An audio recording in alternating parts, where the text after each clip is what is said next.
Jadi puji Tuhan kalau kita bisa ada sampai dengan saat ini. Tema yang mau saya bawa kepada kita menjadi renungan adalah bagaimana kita menghadapi keadaan dunia yang hari-hari ini bukan bertambah baik, malah bertambah sulit. Bagaimana kita harus menang atas setiap keadaan, karena kita mau berharap keadaan supaya baik-baik terus, juga ternyata pada kenyataannya keadaan semakin di luar daripada kendali kita. Jadi beberapa hari ini saya merenungkan, banyak orang percaya, dia percaya sama Tuhan. Dan saya yakin juga kita di sini berkumpul karena percaya sama Tuhan Yesus. Amin. Amin. Tapi persoalannya adalah kita percaya juga sama manusia. Jadi percaya sama Tuhan, tapi percaya sama manusia. Saya ambil ilustrasinya dengan satu kondisi ketika seseorang dalam kehidupannya kena tipu. Ditipu. Pasti semua pernah merasakan ditipu. Dan kalau saya sebagai dokter, maka saya berjumpa dengan pasien yang sakit karena kecewa, ditipu. Dia nggak terima ditipu. Dia nggak terima dengan keadaannya yang menjadi tambah sulit karena ditipu. Dia nggak terima juga dengan orang yang menipu dia. Artinya, tak bisa dia mengampuni. Kayak mana mau ku ampuni? Dia saudaraku, dia keluargaku, tapi ditipunya aku. Kayak mana mau ku ampuni? Udah janjinya dia. Maka kalau kita coba berpikir, kadang-kadang orang yang datang sama kita kan karena susah. Lalu dia datang, mungkin dia akan berkata, tolonglah aku. Nanti kalau udah ada, uangku akan kubalikkan. Kemudian kita memilih untuk apa? Percaya sama dia. Kita kasih uang kita karena percaya dia akan membalikkan uang tersebut. Maka kita lupa. Ketika dia datang sama kita, sebenarnya dia datang karena nggak punya uang dan memang nggak punya jalan untuk bisa mendapatkan uang yang dia butuhkan. Benar, dia memang butuh uang. Tapi kita memberikan uang pinjaman ternyata karena percaya bahwa dia akan membalikan. Padahal firman Tuhan pun berkata sebenarnya, jika engkau memberikan pinjaman, jangan mengharapkan dikembalikan. Tapi buat orang percaya, jika engkau berhutang, harus bayar hutang. Kenapa? Ya karena itu perintah Tuhan. Tapi kalau Tuhan perintahkan, Tuhan itu memberikan perintah, dia tidak pernah memberikan perintah hal-hal yang tidak bisa kita lakukan. Karena bahkan kalau kita belajar menyadari, segala sesuatu yang bisa kita lakukan sekarang, karena Tuhan. Kalau kita bisa angkat tangan, goyang tangan, karena Tuhan. Bukan karena kekuatan kita. Karena kalau kita katakan karena kekuatan kita juga bukan kita yang buat. Tapi karena ada oksigen. Oksigen bisa ada, bukan kita yang buat. Tapi karena Tuhan yang menciptakan oksigen dan gak pernah kurang. Sehingga kita punya kekuatan. Amin. Maka dalam hidup ini, ketika menghadapi satu persoalan yang rumit, sebenarnya Tuhan mengajarkan kepada kita, jangan kau percaya sama kawanmu. Kenapa? Karena kawanmu juga pasti punya persoalan. Jangan kamu percaya sama orang yang mau meminjam uang dan dipinjamkan uangnya karena percaya dia pasti mengembalikan. Karena kalau memang dia punya uang, dia bisa menghasilkan uang, dia nggak datang sama kita. Nah, dari situ ilustrasi itu menggambarkan, benar kita percaya Tuhan, tapi ternyata kalau kita percaya sama manusia, kita juga pasti akan kecewa. Saya baca ayatnya dari Yeremia 17 ayat 5-6. Beginilah firman Tuhan, terkutuklah orang yang mengandalkan manusia, yang mengandalkan kekuatannya sendiri, dan yang hatinya menjauh daripada Tuhan. Ia akan seperti semak bulus di padang belantara, ia tidak akan mengalami datangnya keadaan baik. Ia akan tinggal di tanah angus, di padang gurun, di negeri padang asin yang tidak berpenduduk. Jadi hidup udah susah, lalu aku berharap orang lain, manusia, menyediakan pertolongan kepada kita. Ternyata hasilnya adalah kita malah akan terkutuk. Kalau dalam kitab Yeremia ini sebenarnya terkutuk maksudnya begini. Yeremia sebagai seorang nabi ini berkata kepada bangsa Israel. Siapakah bangsa Israel? Bangsa yang sudah menyaksikan kebesaran Tuhan. Bangsa yang sudah menyaksikan bahwa bagi Tuhan tidak ada yang mustahil. Mereka udah lihat. Bahkan mereka sudah mengalami betapa baiknya Tuhan dalam hidup mereka. Tapi tetap juga mereka mengandalkan manusia. Mungkin sebagian dari kita akan berkata, tapi kan aku nggak tahu selama ini kenapa harus mengandalkan manusia, kan gitu ya. Ya sudah, kalau hari ini sudah tahu. Maka saya berkata buat kita semua, karena kita udah tahu bahwa kita sudah melihat kuasa Tuhan dalam hidup ini. Kita sudah menyadari kuasa Tuhan dalam hidup ini. Maka sekarang tak usah lagi berharap sama manusia. Supaya jangan kecewa. Bahkan orang yang mengandalkan kekuatannya sendiri. Tapi kurasa bisanya aku. Yang kita andalkan kekuatan kita. Berarti kita lupa bahwa kekuatan kita juga berasal dari Tuhan. Mari kita pikirkan sekarang dengan segala persoalan yang ada dalam dunia ini sekarang. Kadang-kadang tanpa sadar kita pakai akal logika kita, memikirkan jalan keluar. Kita paksa pikiran kita pagi, siang, sore, malam. Sebagian ada yang sampai tak bisa tidur, insomnia. Sebagian ada yang asam lambungnya naik. Sebagian ada yang sampai harus pasang cincin. Kalau bisa 8 cincin dipasang di jantungnya. Tiap 6 bulan kontrol sama dokter, masih nyeri dok. Udah pasang lagi lah cincinnya, pasang lagi. Sampai habis tempat untuk cincin, haruslah dioperasi, jadi ya bypass. Bahkan saya harus berkata, kalau saya juga dokter, jangan berharap sama aku menyembuhkanmu. Aku bilang, karena aku nggak bisa.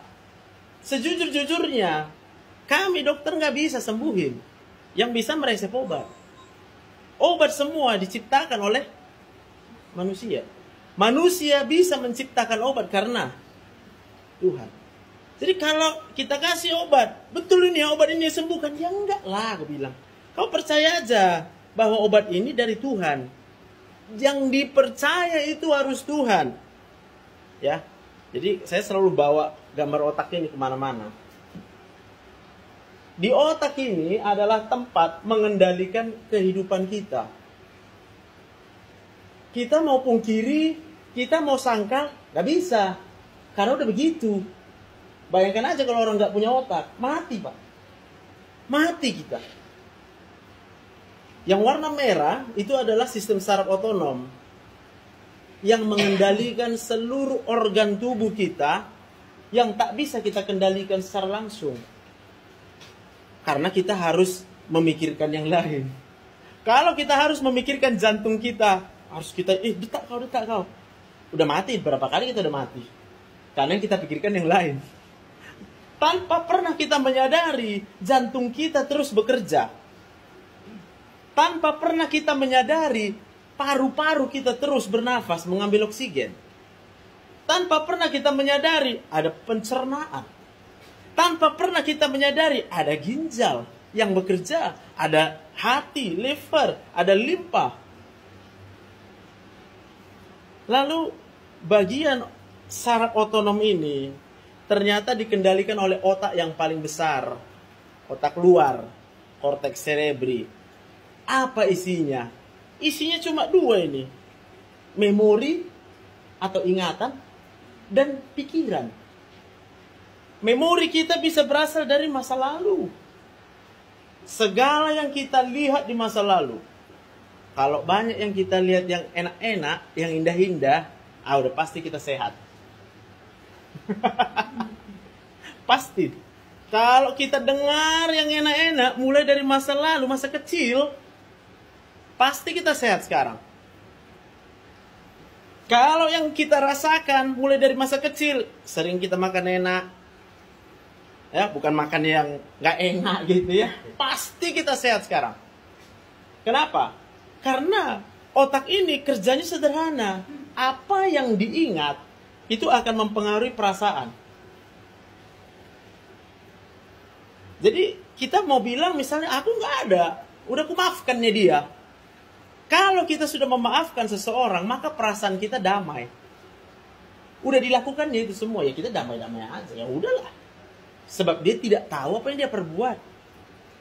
Itu satu, ketika Tuhan Yesus berkata, sebelum dia naik ke kayu salib, ya udahlah Tuhan, ya Bapa ampunilah mereka. Nggak tahu mereka apa yang mereka perbuat. Tapi kemudian kita pun bisa berpikir, kalau kita bisa hidup karena Tuhan. Karena Tuhan sayang sama kita. Maka kawan kita pun, atau siapapun itu, bahkan itu musuh kita sekalipun, dia hidup karena Tuhan juga. Berarti Tuhan juga sayang sama dia. Apakah mungkin kita layak membenci, kecewa terhadap orang yang hidupnya juga karena Tuhan? Karena tanpa kita sadari, ketika kita membenci orang yang membenci kita, ketika kita tidak mengampuni orang yang menyakiti perasaan kita, sebenarnya kita tidak menerima Tuhan. Kita tidak menghargai Tuhan. Yang kita pun, apa kita sudah sempurna kali? Apakah kita sudah melakukan kebaikan sehingga Tuhan memberikan kehidupan buat kita? No. Bahkan yang ketiga, kita bisa mengampuni. Kenapa? Karena kita percaya bahwa kuasa yang menghidupkan kita itu berasal dari Tuhan. Amin. Mana lebih besar, kuasa dari Tuhan atau kuasa dari orang lain yang berusaha menjatuhkan kita? Pada waktu kita memilih sakit hati sama dia, sebenarnya kita sedang berpikir, gak ada apa-apanya kuasa Tuhan, karena disakitinya aku. Berarti di dalam pikiran kita sendiri pun kita tidak mengakui betapa besarnya kuasa Tuhan. Lalu tanpa sadar, kita membawa otak kita kemanapun. Apa yang kita bawa? Yang kita bawa perasaan pahit. Yang kita bawa perasaan kecewa. Yang kita bawa perasaan kesal. Tapi kan aku gak ada sakit. Ya bisa juga gak ada sakit. Kenapa? Karena walaupun banyak dari masa lalu yang buat kita kesal, tapi masih banyak juga yang sekarang buat kita gembira. Tapi satu waktu, setiap orang pasti juga akan bingung. Dia udah berusaha mengejar kebahagiaan, tapi gak bahagia-bahagia. Akhirnya mulai putus asa. Mulailah naik gula, naik tensi. Apa? Semua naik lah. Gak ada yang gak naik. Penyakit. Maka hati yang gembira adalah obat. Bagaimana kita bisa gembira? Hanya satu jawabannya.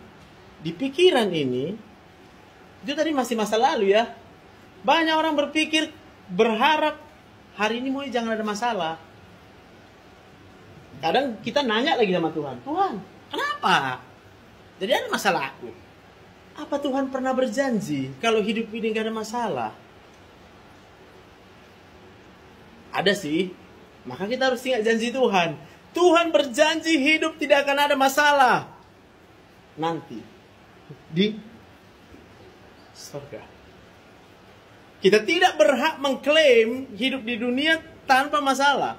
Hidup di dunia pasti penuh dengan masalah. Kenapa? Semua orang yang hidup di dunia punya otak. Dan semua orang hidup di dunia, kita hidup lahir dari kandungan ibu kita masing-masing. Berarti apa saja yang ada di dalam pikiran ibu kita ketika mengandung, itu masuknya sebenarnya ke dalam otak janin. Jadi sudah terbentuk semua memorinya, Mang. Perbuatan kita ini semua berdasarkan apa yang disimpan di memori ini. Maka kalau orang yang mengandalkan kekuatannya sendiri, mengandalkan manusia dalam menjalani hidup ini, udah pasti stres. Dan bukan hanya stres, kadang dia bertanya, kenapa hidupku begini? Loh, siapa yang suruh kita mengandalkan manusia ketika menghadapi masalah dan persoalan? Lalu dikatakan dalam Yeremia 17 ayat 7-8, diberkatilah orang yang mengandalkan Tuhan, yang menaruh harapannya pada Tuhan. Ia akan seperti pohon yang ditanam di tepi air, yang merambatkan akar-akarnya ke tepi batang air, dan yang tidak mengalami datangnya panas terik, yang daunnya tetap hijau, yang tidak khawatir. Tidak khawatir. Kadang-kadang tanpa sadar kita berpikir, ya wajarlah khawatir. Orang kita susah, ya memang wajar khawatir karena susah. Tapi hari ini kita harus menyadari ketika kita khawatir berarti kita menaruh harapan kepada manusia. Karena kalau kita menaruh harapan hanya sama Tuhan, gak ada kekhawatiran. Khawatir apa aku bilang? Gak lebih besar kuasamu daripada kuasa Tuhan. Kalau alam semesta ini diciptakan Tuhan dengan segala isinya, berapa banyak di antara kita yang menyadari bahwa isinya itu semua diciptakan Tuhan sebenarnya adalah untuk kita. Maka kita sebagai orang-orang yang sudah percaya, nggak boleh bilang nggak ada apa-apaku. Karena kenyataannya adalah kita tinggal di alam semesta yang Tuhan ciptakan segala isinya. Buat siapa? Buat kita. Tetapi hanya akan diterima oleh orang-orang yang hidupnya hanya mengandalkan. Maka kalau kita berkata, aku percaya Tuhannya. Ya tapi percaya manusia juga. Ya kena tipu dong. Kalau Tuhan gak akan nipu. Tuhan tidak akan pernah tipu kita. Tapi ketika kita percaya sama manusia, di situ kita pasti kena tipu. Jadi pilihannya ada kepada kita. Kalau orang di luar sana yang memang gak percaya Tuhan, ya sudahlah. Hidupmu itu, aku bilang. Tapi pada waktu kita berani berkata, berdoanya aku, tapi kayak gini hidupku. Nah, berarti yang kita lakukan adalah betul kita percaya Tuhan, tapi kita percaya juga sama manusia. Gak kusangka dia kayak gitu. Loh ngapain gak disangka? Bilang, ya sangkalah. Kenapa? Pada waktu kita percaya kepada seseorang, berarti udah sok tahu kita apa yang ada di dalam pikirannya. Apa kita tahu? Apa pengalaman kehidupannya? Hari-hari ini banyak orang berusaha dengan bisnis segala macam. Orang kena pinjol. Kenapa orang kena pinjol? Karena percaya sama pinjol. Kenapa orang kena judi online? Karena dia percaya sama judi online. Andai kata dia percaya hanya sama Tuhan, nggak mungkin Tuhan tidak memberikan jalan keluar. Karena Tuhan yang berjanji. Orang yang mengandalkan Tuhan, harapannya hanya sama Tuhan. Dia seperti pohon yang ditanam di tepi air. Akar-akarnya merambat. Supaya apa? Kalaupun datang panas terik, masa kekeringan sekalipun, hidupnya tetap dipelihara. Dan bukan manusia yang memelihara dia, tapi Tuhan yang memelihara kehidupannya. Maka kalau ini ada di dalam otak kita hari-hari ini, dijamin sehat kita. Dijamin. Gak ada yang sakit.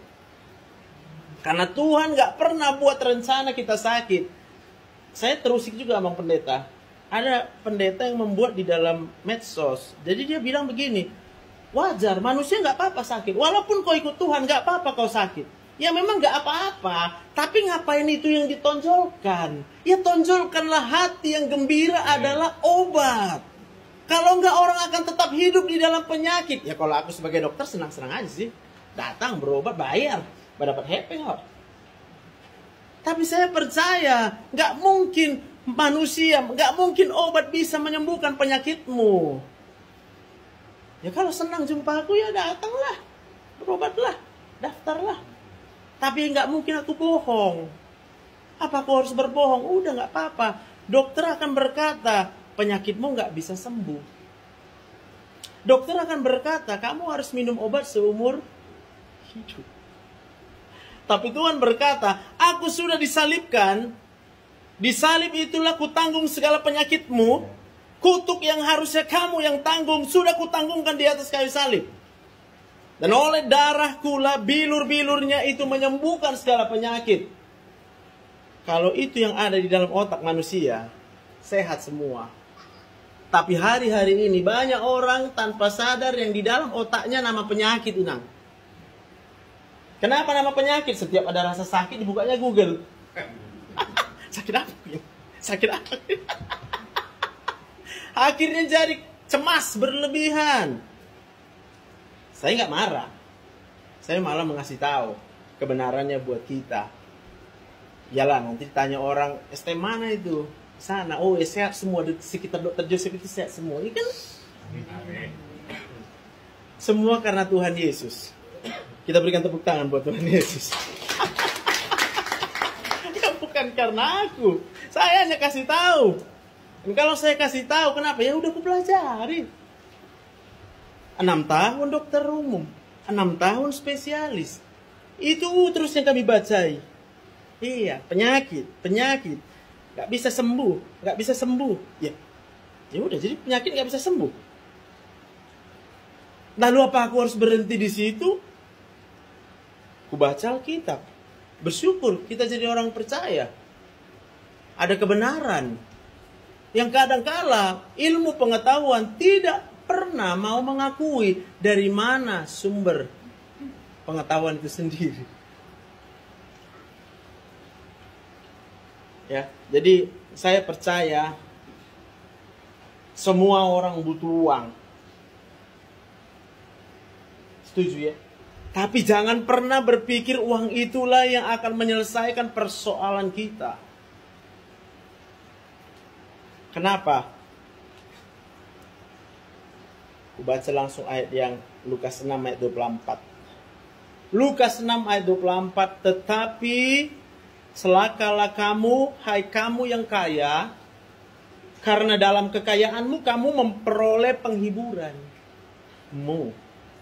Boleh kita kaya, boleh. Tapi jangan pernah berpikir karena uang inilah aku akan selamat. Apalagi kita yang gak kaya. Berpikir, andai kata ada uangku, bisa aku berobat ke Penang. Ya udah, pergilah kau. Bilang gak akan sembuh kau. Kalau karena uangmu kau berobat ke Penang, uangmu yang kau andalkan untuk sembuh. Karena Tuhan ada di Penang, di sini pun ada Tuhan. Tuhan ada di mana-mana. Apapun keadaanmu, kamu berhak untuk sembuh.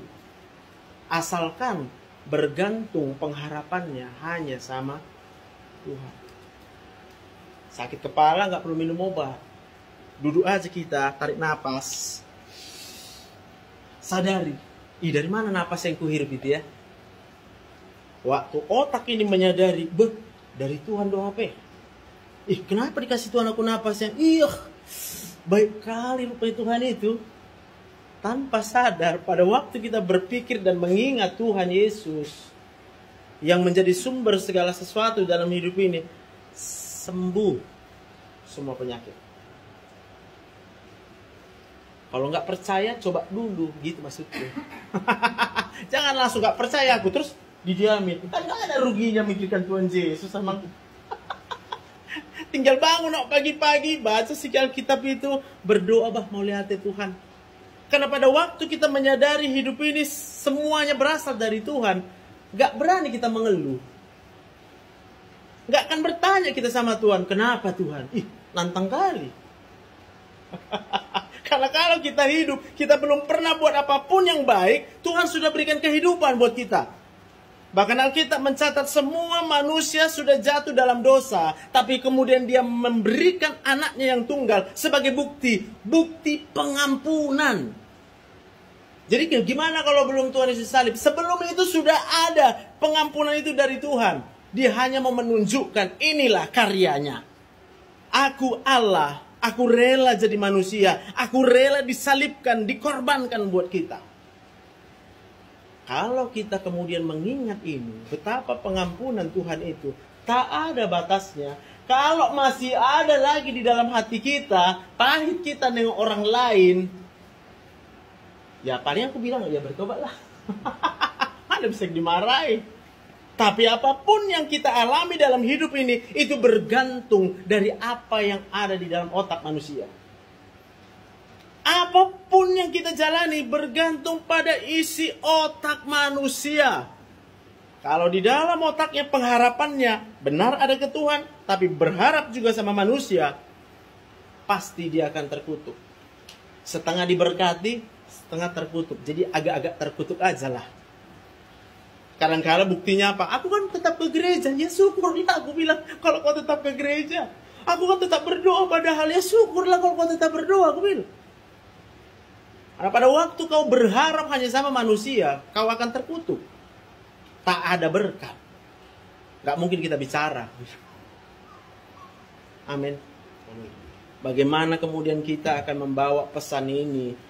Yesus Kristuslah, Tuhan Yesuslah satu-satunya Tuhan yang hidup, Tuhan yang benar. Kenapa dia benar? Karena kita yang seharusnya sudah salah dibenarkannya dengan pengorbanannya. Tak ada transaksi di situ. Tidak ada transaksi. Keselamatan yang kita terima hari ini hanya karena percaya. Percaya artinya apa? Mengakui di dalam pikiran bahwa kalau bukan karena Tuhan Yesus aku gak bisa hidup. Hanya itu aja. Kalau bukan karena Yesus disalibkan, aku udah buat apa sih? Sehingga kebaikanku bisa menutupi segala dosa yang sudah kuperbuat. Yang bahkan kita tidak sadar. Kita udah durhaka. Terlalu lama kita durhaka. Sejak dari dalam kandungan udah durhaka. Karena apa? Kita jalani hidup. Masuk kita TK, SD, durhaka kita. Kenapa? Karena kita nggak tahu dari mana asal kehidupan ini. Kita cuma nerima. Kita tarik napas. Tapi tak pernah kita tahu dari siapa napas itu. Tak pernah kita tahu kenapa kita diberikan nafas. Tak pernah kita tahu kenapa kita masih hidup sampai sekarang. Kita adalah durhaka. Tapi dia mengampuni kita. Karena kasih karunia-Nya. Sekarang kita sudah tahu. Saya berdoa. Siapapun kita yang mendengarkan firman Tuhan ini. Mulai hari ini. Ada rasa semangat menyampaikan apa? Kabar baik. Kasih tahu sama orang. Iya kau punya masalah. Tenang kau. Ingat Tuhan Yesus. Jadi kalau dia datang sama kita. Pinjamlah uangmu. Ya udah. Pegang aja kantong kita kan. Basongan doang dong. Gak ada aku pegang uangku rupanya. Tapi aku tahu siapa bisa tolong kamu. Ada Yesus yang bisa menolongmu. Ada Yesus yang sanggup membuka jalan. Saat manusia manapun bilang gak ada jalan. Gak ada harapan. Karena kita tahu. Laut pun dibelah. Daniel masuk ke gua singa. Singa dibuat puasa. Sadrak, Mesak, Abednego masuk ke dalam perapian. Selamat dengan perapiannya. Yusuf dibuang, di penjara, segala yang buruk dialami, dikecewakan, dia jadi Perdana Menteri. Daud gak pernah sekolah. Kerjanya cuma menjaga kambing domba 2-3 ekor. Sepele. Kadang-kadang kita pikir aku pekerjaanku cuma kayak gini. Kayak mana lah. Orang yang setia di dalam perkara yang kecil. Dia akan dipercayakan perkara yang besar. Jangan kita berpikir, kenapa gini aja pekerjaanku? Kenapa aku cuma kayak gini? Aku mau bilang kau setia dalam perkara kecil. Bukan aku yang bilang, tapi Tuhan yang bilang. Kau akan diberkati dengan perkara yang besar. Kembali kepada kita. Pengharapan kita letakkan di mana? Pada Tuhan saja kah? Atau agak ada cabangnya? 99% sama Tuhan pengharapan. Tapi 1% nengok manusia juga. Kok nggak ditolongnya aku, ngapain kau kecewa kalau kau nggak ditolong? Kalau kau berharap hanya sama Tuhan aja, tidak ada kekecewaan. Kalau nggak ada kecewaan, ada sukacita. Kalau ada sukacita, Mazmur 37 ayat 4. Dan bergembiralah karena Tuhan, maka Ia akan memberikan apa saja yang diinginkan hatimu. Nehemia 8 ayat 10. Dan orang yang bersuka cita karena Tuhan itu menjadi perlindungan. Ya, bahkan kalau kita pernah dengar podcast si Tony Daud, nggak salah. Dia mantan dukun santet. Apa dia bilang? Yang nggak bisa disantet itu orang suka cita. Jadi yang kena santet itu orang yang depresi. Yang kena santet itu orang yang sedih tuh. Kenapa dia sedih? Ya karena dia setengah percaya Tuhan, setengah percaya santet. Setengah percaya Tuhan, tapi setengah percaya hidup ini masalah. Maka sekarang bersukacitalah. Bersukacitalah di dalam Tuhan.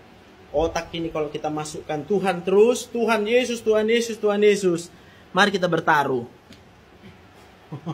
Kalau nggak sukacita yang datang, berarti bukan Tuhan Yesus yang kita masukkan ke dalam otak kita. Apapun masalah kita, persoalan kita, ingatlah Tuhan melihat, Tuhan mendengar, Tuhan mengerti, dan satu hal, Tuhan punya rencana. Tak ada rencana Tuhan yang gagal. Rencananya hanya mendatangkan hari depan penuh dengan pengharapan. Sulit pun sekarang, ingatlah Tuhan, karena rencananya sesulit apapun keadaan ini, bagi Tuhan membalikkan telapak tangan, keadaan akan berubah pada waktu kita percaya dan berharap hanya 100% sama Tuhan. Amin. Mari kita berdoa. Tuhan Yesus, terima kasih, kami percaya janji-Mu ya dan amin. Kami percaya hidup kami sampai dengan hari ini hanya karena mujizat Tuhan, hanya karena kuasa Tuhan, hanya karena kasih Tuhan. Tapi kami mengerti sekarang, kalaupun kami menghadapi ketertekanan batin, kami penuh dengan ketakutan, kami penuh dengan beban yang berat, hari ini kami ternyata mengerti. Ketika kami percaya sama Tuhan, ternyata sedikit kami masih percaya sama manusia. Sedikit kami masih percaya sama uang kami. Sedikit kami masih percaya pada kekuatan kami sendiri. Terpujilah Tuhan, oleh karena firman-Mu yang menyatakan, diberkatilah orang yang menaruh harapan hanya sama Tuhan. Aku berdoa di dalam nama Tuhan Yesus, firman ini ditaburkan di dalam hati yang subur oleh karena Roh Kudus, sehingga firman ini akan berbuah banyak, sehingga kami percaya ya Tuhan, sekalipun keadaan kami sedang tidak baik-baik saja, tapi mulai daripada hari ini, ketika kami mengandalkan hanya sama Tuhan Yesus, kami akan melihat kuasa, mujizat, kesembuhan, kelimpahan, itu akan kami alami. Dalam nama Tuhan Yesus, semua kita yang percaya bersama katakan, amin.